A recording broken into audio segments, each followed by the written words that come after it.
Welcome to the Conversations Across the Grand Canyon podcast, aka The Big Gap. Here, our purpose will be to explore the impacts of social, political, and economic issues through the lens of generational and cultural differences.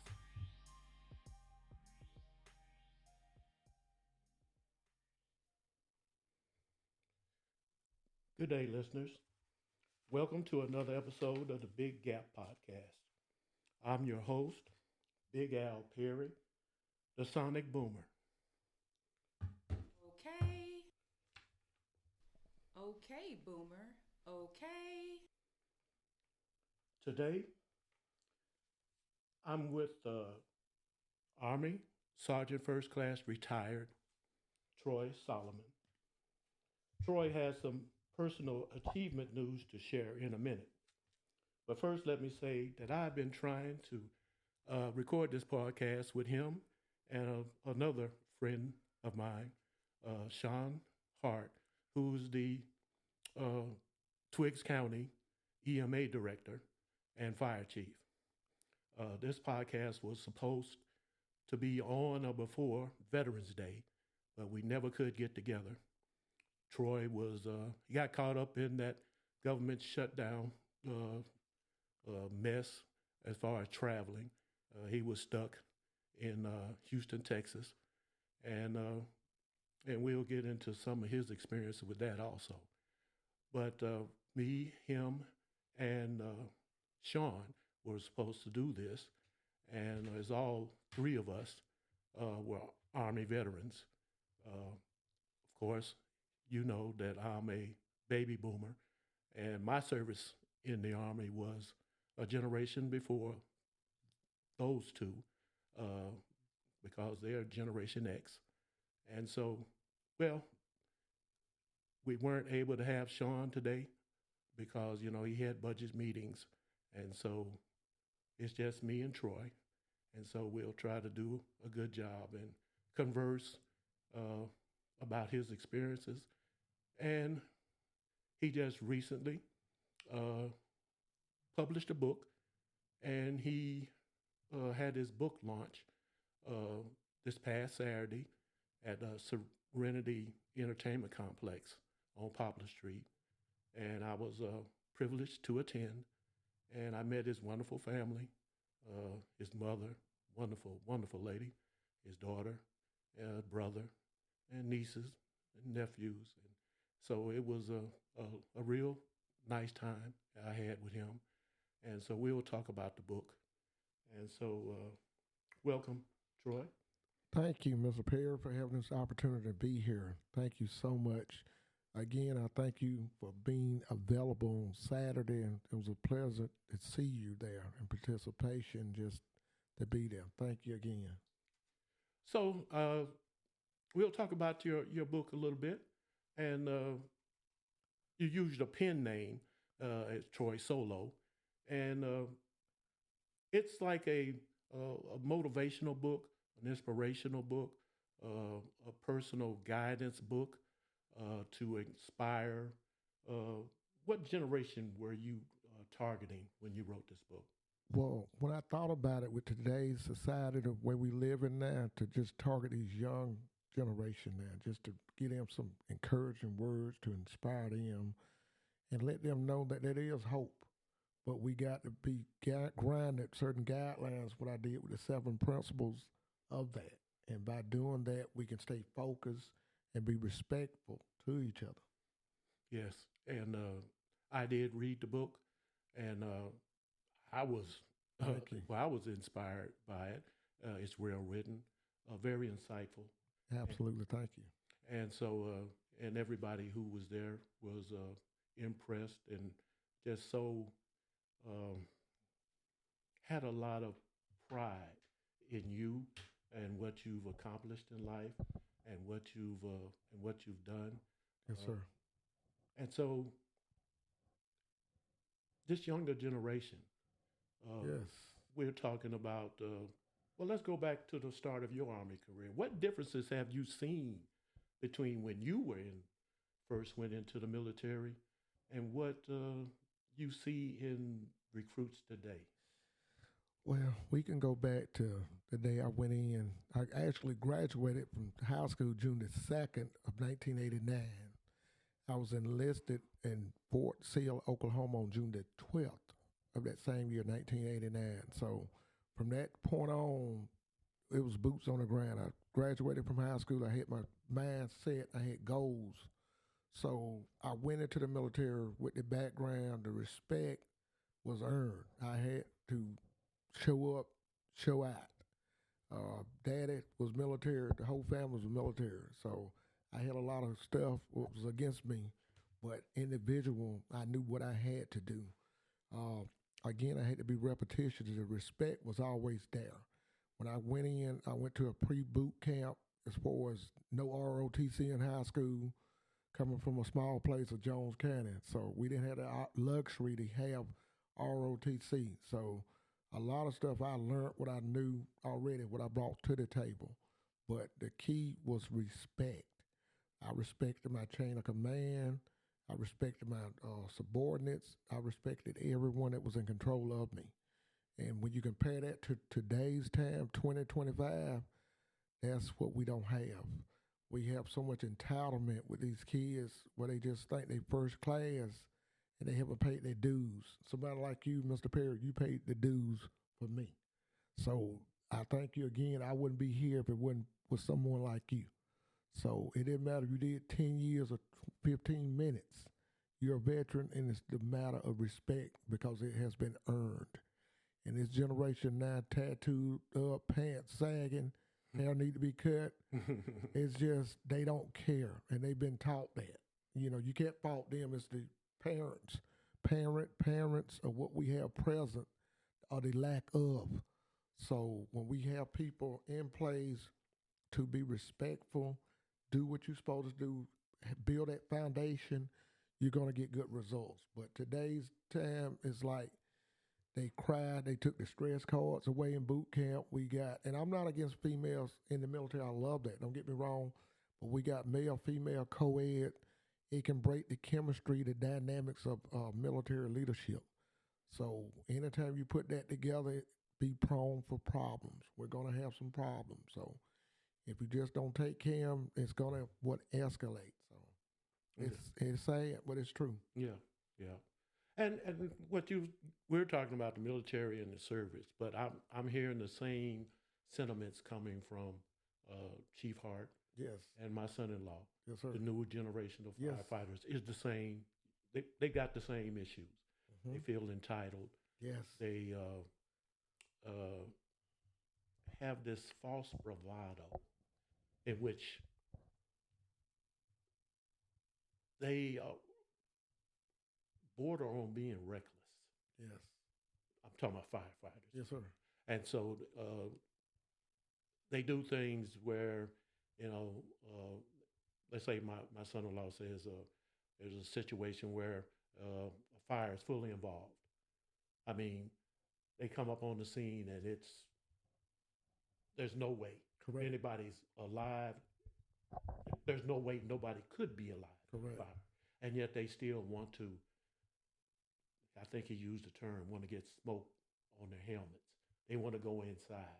They want to, just want to put yourself out there. Yeah, put yourself out there. Yeah. Unnecessary. Unnecessary. Oh. And, they get in trouble in a situation like Correct. that. Somebody else is going to have to go in and put themselves in danger to get them out of unnecessarily. Especially when no one's present inside. Correct. That's no right. life. Right. Correct. Right. Correct. So, that kind of attitude is prevalent. I mean, Yes.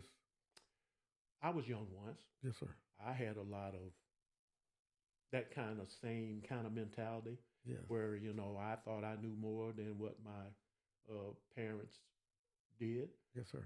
Took risks that I probably shouldn't have taken. That's right. I mean, I used to do things that, could have got me in a lot of trouble.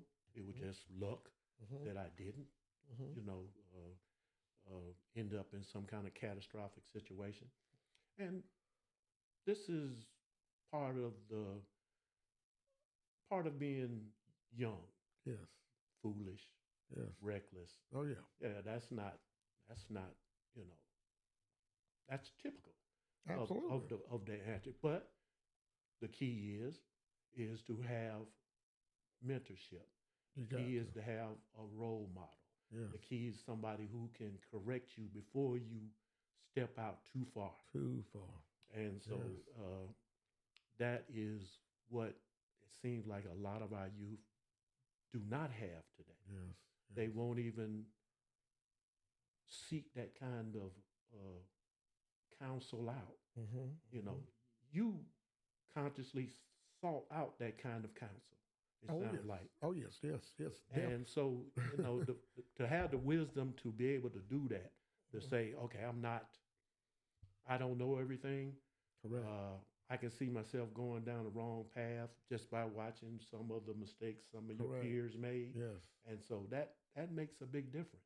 Yes. And so mentorship and being a role model, and that's what your book is trying to do. I noticed. Absolutely. Absolutely. Thank you again. And again, we have to start by example. A lot of these kids, they don't have that example. I was blessed. I had a father in my life. I had a mother. I had structure. The foundation and village was active because I knew my neighbor, Miss Shug, didn't play the radio. You know, we would get beat or switch or whatever, but we had that fear that we knew we had to make it. We had to respect, do what we was told, and just follow directions. So when I went into the military, it was a piece of cake. But the generation now that pick it back again, they have so many luxuries out here now with all these electronics, the cell phones, the flat screen TVs. And we as parents, we encourage that because guess what? We pay for it. So you're feeding the poison. You're not making it better. You're making it worse. So if we take accountability and be responsible for our actions, then we will get better results. But when we, as a parent, is part of the problem by supplying the need, what they are getting, that's the problem. So we have to look ourselves in the mirror and say, hey, are you worthy of this? And what a lot of people are saying, well, I want my kids to have more than what I had.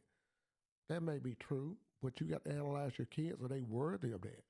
So, you know, when I got to constantly get on Johnny to clean his room that I pay the bills at, then we've got a problem. Right. You follow what I'm saying? So we got to examine ourselves when we look at an individual and say, okay, where are we going with this? With our future as a race, where are we going? Right now it's 2025. We're like 30 years behind where we should be ahead of the game, and we're not. We're not ahead. I don't know if you're fooling yourself, but if you look in the mirror, you look at the news, it's black on black every day. Every day. And we just recently in the news up here on Kroger at Tom Hill. 4. What in the world are they doing just shooting? I don't even know if they were shooting at anybody. They don't even know. Shooting. They don't know. 17, 18 years old kids, they got one thing in common: poverty, not knowledgeable. No one cares what happened. And it just didn't start overnight. That's the sad thing about it.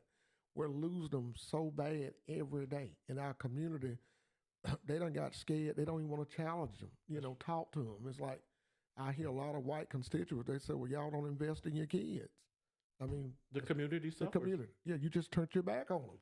The community suffers. Yes. You know, yes. we both are participants in a men's forum in which one of our prominent participants that we, attend with is involved with the Making Violence Prevention program.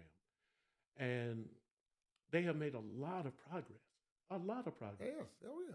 But this incident that happened up there at the Kroger parking lot, yes, that is all everybody is going to focus on. Yes. I mean, shell casings littering the street on Tom Hill Senior Boulevard. Yes. And people are looking at that and saying, look at Macon. Just Macon. Look at them. Crime. On the east side. The other that got killed, a couple of weeks ago? Yes. Yes. Yeah. With the female involved. It's horrible. And it's not going to get any better. That's the reality. It's like you want to hold everybody accountable for that, but it starts with you. And with you is at home, at church. We're missing something between that.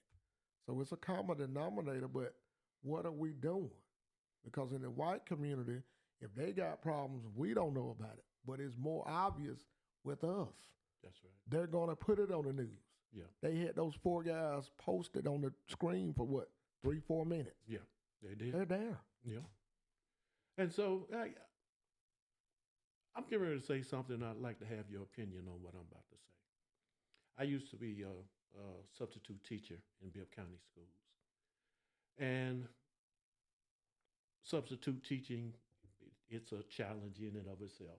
Oh, I man. remember when I was in school, we used to give the substitute teacher a little hard time. And it's still kind of prevalent today. Mm-hmm. And so, but if I had a class that was halfway respectful, Correct. and I was able to talk to them, and the teacher I was replacing did have a lesson plan, instead of just giving them a little busy work and Correct. puzzles and coloring books and stuff, actually had a lesson plan for them to do in which they were going to get graded, and they would pay attention. When I would try to impart on them to, and most of my time as a substitute teacher, I was in middle schools. And so I would tell them, when I had the chance and they would listen, is to know yourself. Yes. You're not too young to start to know your Mm-hmm. abilities, your intellect, what you're good at, Mm-hmm. what you're not good at. Correct. To start evaluating yourself so you'll know a path to take without being somebody telling you Correct. what path you take. Absolutely. Because I know it's motivational to say sometimes Mm-hmm. you can be anything you want to be, Mm-hmm. but some of us do not have the aptitude to be good at math and science. Mm-hmm. Some of us are better athletically than other folks. Correct. So everybody's not going to be LeBron James. Oh, no. Everybody's not going to be a rocket scientist. That's right. Everybody's got an ability to work hard Correct. and be good at whatever you choose to want to do, Mm-hmm. and become a millionaire at it. Mm-hmm. There's this show that they used to come on, I used to look at, called Duck Dynasty. These guys, average IQs, more than likely, they weren't geniuses. Mm-hmm. Yet they make millions of dollars off of hunting duck calls Mm-hmm. because they knew they had expertise in that. They were woodsmen. They knew how to parlay that knowledge into Right. something that was successful in hunting, And it was, yes. and they became millionaires because they knew themselves. Yes. So if a teacher gets up and tells somebody you can be whatever you want to be, and they don't have the math aptitude, Mm-hmm. but they take that at face value. And then when they find out that they don't have the aptitude to be a rocket scientist or an engineer, now they've got this, I'm a failure. I'm not smart enough. So I used to tell my students, everybody's not going to be Correct. what you think you might want to be, but starting at 12, 13 years old, Mm-hmm. evaluate yourself. Absolutely. Listen to your counselors. Yes. Let them guide you based on your test scores and your aptitude and Mm-hmm. what you have to bring to the table. Yes. And so, yeah. I would just want to run that by you and see if that made any sense to you. Well, to pick it back again, it starts at home. You got to give a positive foundation. I think when you look at your kids, you do a self-examination, certain things, what they're good in, and we try to build and encourage. I think I said that Saturday. We got to encourage those kids. Certain things where you're weak at. Let's try to assimilate that with someone that can better you with your math. Mm-hmm. And you got to want it. I knew when I was going to school, I loved math because I always loved to count money. And then I knew I wanted to make some money. So it was like, okay, I got to know fractions, decimals, what's equivalent, do I want this here? Yes, because I knew I had certain goals. That goes back to your goals. So a lot of kids don't have those goals, and we got to set those goals at an early age. And we try to encourage them. We got to constantly build into them. So every kid is going to be different. It's the same way in the military. Every soldier is going to be different. So you got to accommodate that to what the specs on this individual. So if Joe is a little bad in math, a little bit bad in reading, we've got to articulate that with someone that can help him elevate their level. So again, it's all about, do they want it, and do we set them up for success? And it's gradual. We got to really invest into the kids again, as far as again with that circle. We got to have that circle active, that we're making sure when they get off the bus, they've got a schedule, what they got to do, clean your room, do your homework. You follow what I'm saying? Attention to detail. You got to stay on that. And I think the biggest problem we got now, a lot of them don't have that structure. They so relaxed. And you got all these games on these phones. And it's just, and we hate to make the excuse, but that's part of the problem. And if you don't have structure, that's where the problem's going to be. Yeah. And I'm not knocking the phones. I love what these phones do. I love that. Don't get me wrong, the technology. But we've got to know how to articulate that technology to each person. Yes. And we're not doing that. We're coming up big time short. And the kids are like, well, I don't have nothing to do. Be quiet, give them a phone to appease them. They're cutting up too bad. And that ties into the mental health. I didn't know if you want to go into that. Oh, yeah. But it's definitely there. So we have to, everybody needs a break, but it's a time and it's a place for it. Yes, you're Absolutely. right. Yep. Yes. And I can only see, I know you're trying to be optimistic. Yes. But somehow I see it that this problem with technology may make society more dependent. Well, AI, artificial intelligence. It's the buzzword in just about everything. Looks like we're doing now. Oh yeah. It's involved in medicine. It's involved in technology, engineering, manufacturing. They're getting artificial intelligence and robots in order to take food service workers. Yes. Robots are going to start making the French fries. Oh yeah. And artificial intelligence I think it's got a lot of benefits. Oh yeah. As far as medicine and curing diseases, but at the same time, I think we're getting to the point. I don't think artificial intelligence per se is the problem. Yeah. It's going to be our dependence on artificial intelligence. Yes. Because if you don't use it, you'll lose it. You will. So artificial intelligence is going to be doing all of our thinking for us and everything. And so this big brain that human beings are so proud of, it's going to, just from an evolutionary standpoint, it's going to start shrinking. Yeah. Because if we're just going to let artificial intelligence just do everything for us, then what are we doing? Correct. Are we just going to be vegetables now? Are we just going to depend on? I think Elon Musk says that people are going to get to the point where artificial intelligence, robotics is going to be doing all our work. Human beings are going to what they call universal basic income. Well, to comment on that, he actually said AI will accommodate for at least 60% of the workforce. So we've got to look at that. When we just coming off this furlough for 40 plus days, that's not good. So we tell people, like you said again, if you don't lose it, you'll use it, you'll lose it. So long story short, we get so complacent with that. And it's easy to do that. I've seen the luxuries of the AI, but at the same time, we've got to go back what brought us to the big dance. And we don't want to write some of us don't even know how to write in cursive. We've got to go back to the basic stuff that we got here. Mm-hmm. And with the AI, a lot of people go get lost because it's just a luxury for a lot. And the government will benefit off a lot of that luxury. When the unemployment rate, all that stuff go articulate, all those numbers add up. And we're not thinking about that. We're looking at, you follow what I'm saying? Mm-hmm. You know, you're not thinking about job security. Right. But that's going to replace a lot too.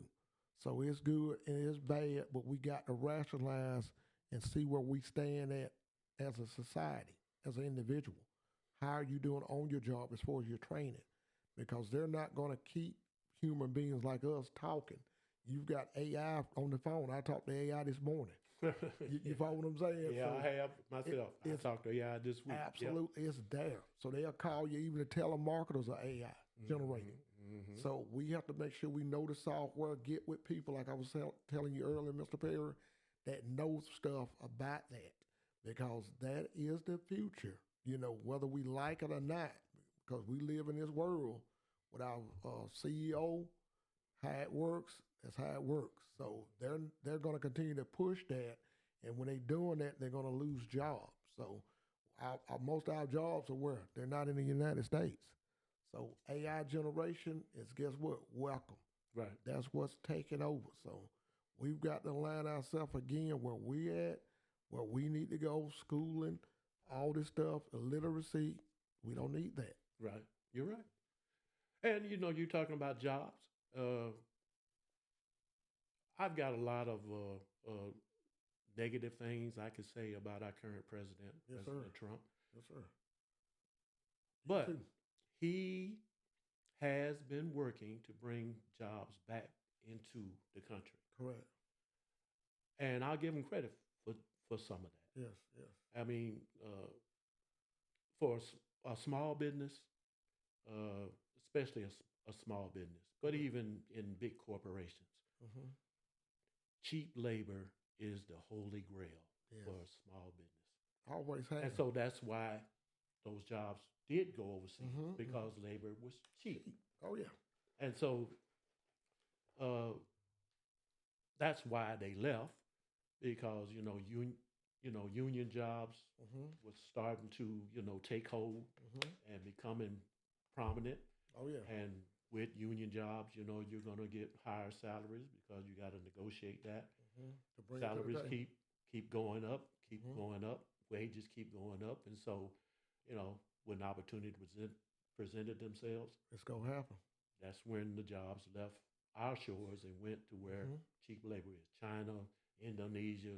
I was stationed over there. I can tell you that. Mhm. Yeah. Cheap suits. Yeah. Oh, man. So, but, if we do bring these jobs back to the United States, Mm-hmm.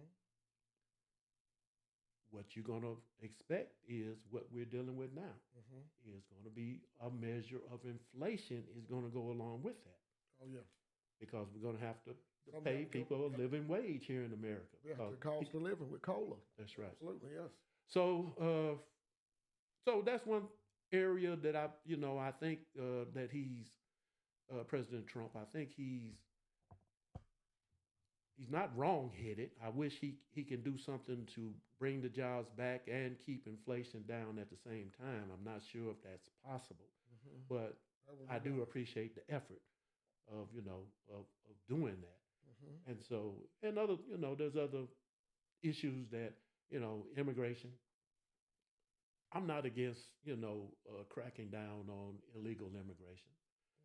Mm-hmm. So he's, but the way he's doing it is not exactly the way I would go about doing it. Mm-hmm. I mean, basically, Practical. yeah. Practical. Oh, yeah. Yeah, basically, you need to reform the immigration laws in this Mhm. country, which Congress hasn't had the guts or the nerve to do. Mm-hmm. They keep pushing it back. They keep Mhm. pushing it off.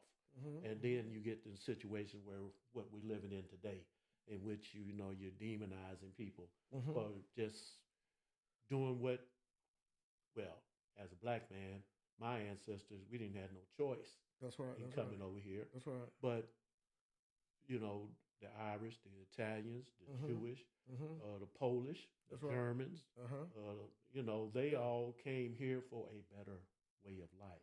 There you go. I was gonna say that. That's the common denominator. They want to come over here and reap the perks of the great red, white, and blue. Yes. And there's nothing wrong with that. But again, there's a price to pay for that because our ancestors had to pay for that. It was a little bit different. So the Yeah. dynamics are a little bit different. Mhm. Yes. Yeah. Yes. So let's go back to some. Before we finish up here, I'd like to go over a little local concerns and issues of the day, and that, of course, Macon has always, well, not always, but for at least 3 decades now, Mm-hmm. the homeless problem is just getting worse, Mm-hmm. worse in Macon, Correct. Correct. and it almost seems like it got to the point now where the homeless, they seem to have taken the attitude that being homeless is almost like a career. Yes. I mean, they are. I used to volunteer. My wife still does Mhm. down at Daybreak. Mm-hmm. Mm-hmm. The day shelter Oh yeah. down on Walnut Street, Mm-hmm. and I used to interact with them once a week Mm-hmm. as a volunteer, Mm-hmm. and it was almost like there was no motivation, no incentive to Mm-hmm. rise above that condition. Mm-hmm. It's like it was preferred that that freedom, that independence, that homelessness, even though Mm-hmm. it's in a way Mm-hmm. degrading, but they don't feel exactly that it's a degrading condition. They feel like I'd rather be my own person Mm-hmm.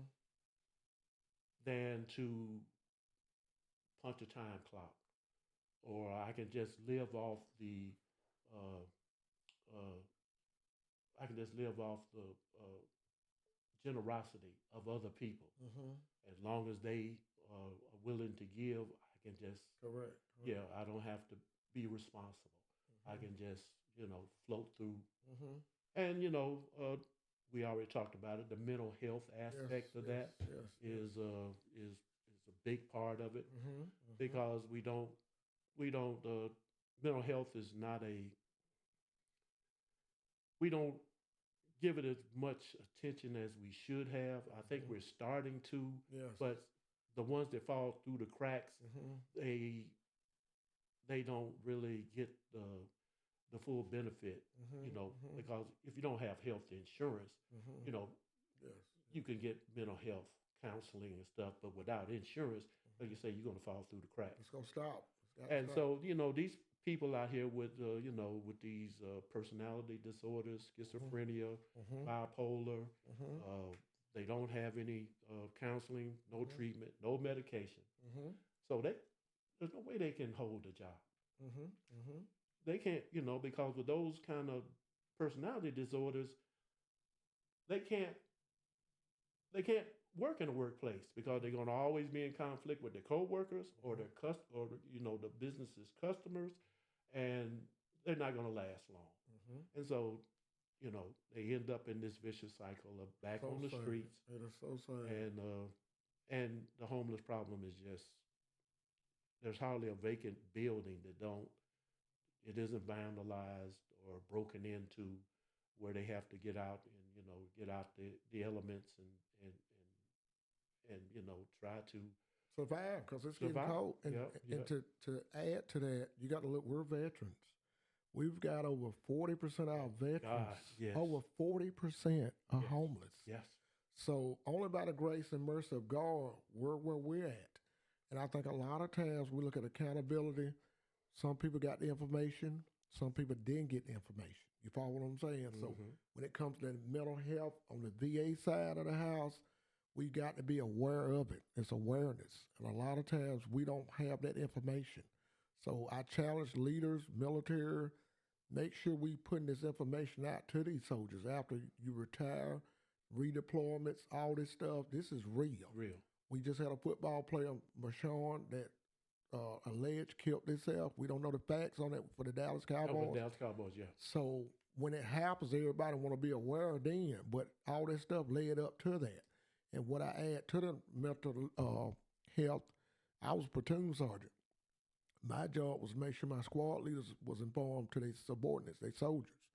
So we got to communicate. And a lot of times in that case there, somebody's not talking. We're not talking to one another. So we got to make sure, Mr. Perry, that we line ourselves up. We're talking. Let's see what's going on. Because we up here. They may be where we're not. And we got to be compassionate. I think it considers that because I volunteered a lot that you said with Daybreak. My oldest daughter was a representative a couple of years ago there. So we got to actively get our hands on stuff now. I'm retired. You know, we've got to do more stuff to really see what's going on in the community. And I challenged the mayor. I got a problem with him on that level. Y'all want to glorify the city when people coming in, but we got certain areas where it's like in New Orleans where they don't clean up. Mm-hmm. But the cameras are not on those areas. Mm-hmm. So I live off Hartley Bridge. I can see certain areas Mm-hmm. where we're not policing up and we putting up a show. But these people need help, but a lot of people in that position got to be willing to help themselves. Now, a lot of them don't want to help themselves. A lot of them don't want the help. Mm-hmm. So we have to, again, break that down, again, on an individual basis and see, hey, sir, do you want help? What can we do? Let's do a mental psychologist and see what's going on with your mindset. You follow what I'm saying? Because we're on the outside. Remember that. We got a warm place to go to. We're comfortable with that. A lot of people may just be comfortable in that environment. Mm-hmm. So Yeah, until we they are. really get the training, and that's the key to it, it's very imperative. A lot of us don't have that training to articulate what type of psychosis they have. So that's even with our law enforcement's involved, they make an assessment, but sir, you're not trained on that. So that again will rely on certain categories where we got these problems. Yeah. Because you were not trained, you assess the situation, but at a low level of training. So we've got to get better on that. With the holidays coming in, just let's be mindful of the situation. We was taught that military situation awareness. With theirs. Yep. We've got to be aware of that area, and we got to know our area. You follow what I'm saying? Yep. And we just get complacency kills. I think a lot of times we've got so complacent that we're not even thinking about that. You know, that they got how they going to survive the night. Temperature's going to drop below freezing. We're comfortable. So again, we're in that comfort zone, and guess what? It will kill you. Complacency again will kill. So that's right. just be mindful that moving forward, that we can look at people and when we do assessment. You can't always judge that old cliche. We can't always judge a book by its cover. That's right. That's right. And as far as law enforcement and their assessment of mental health crises and issues that may crop up, there's been a lot of progress in that area. Yes, sir. But we're in the midst of a trial here in Washington County, I think, Eastman, in which a couple of years ago, black man was just walking down the road. Oh, yeah. And came across 3 deputies who was supposedly a welfare check. You know, of course, you know, he ended up getting tased 15 times. I mean, that was essentially, they summarily executed that man. I mean, tased 15 times. Yes. I saw the video on that. Yeah. Tased 15. I mean, they electrocuted that Yes. Yes. for 15 not times. being, for walking in the roadway. I think he was getting some water or something. Yeah, something like that. Alleged, yeah. And then I was listening to the opening statements of the trial and listening to the defense. And one thing, you know, they were saying they were doing their official duty and they were listing his quote unquote crimes that led them to do what they did to this. It's more like racial profiling. Yeah. And so his crime Mm-hmm. were two very low-level misdemeanors. Uh-huh. Walking in the roadway, Mm-hmm. which they could have just pulled up beside him and That's right. said, get back on the That's grass right. or get back on the shoulder. Mm-hmm. And after they confronted him, I think he had a Coke can. Mm-hmm. He didn't throw it at them. He just threw it on the ground. That's right. And so that's littering. Okay. So for walking on the roadway Mm-hmm. and littering, Mm-hmm. this man is dead. He's dead. He's Sad. dead. That's I so mean, sad. and his family said he had some mental issues, Okay. but they escalated the problem instead of de-escalating. De-escalate, and that's what you're supposed to do. It goes back to the proper training. They was never the three were never trained on that mental health awareness. So yeah, so that was another little local issue that I'm glad that we had a chance to talk about. Absolutely. So I guess we'll try to wrap this up. And so if you want to mention the name of your book. The book again is The Solo Code. The author is Troy Solo, aka Sergeant First Class Troy Solomon. Thank y'all. It is available on Amazon.com. The name Troy Solo. I definitely thank you for the participation. We will generate that money to help support needy communities, needy charities, to just help out mental health awareness. And that's the purpose of the book, to help someone. Thank you so much for the participation. And again, I want to thank Mr. Perry for allowing me to come into his home today to do this assessment, to talk, and just really put everything out. Thank you again, sir.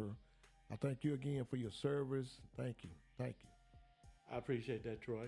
And like I said, I initially wanted this podcast to be with you and Chief Hart. Yes, sir. And so we weren't able to get that done on Veterans Day. Yes, sir. But I'm glad that you were able to make it. Absolutely. And hopefully one day in the future, we will, be you and Sean and maybe even my son-in-law. Thank you. We can talk about some current events and what's going on in Macon and surrounding area. And Pleasure was mine. and so thank you Absolutely. for coming and being my guest. Absolutely. Thank you. So that concludes another episode of the Big Gap Podcast listeners. Again, this is Big Al Perry, the Sonic Boomer. Okay, Boomer. Okay. And so until next time, be good, stay informed, and let's make Central Georgia, Macon, Georgia, a better place to live. Thank you.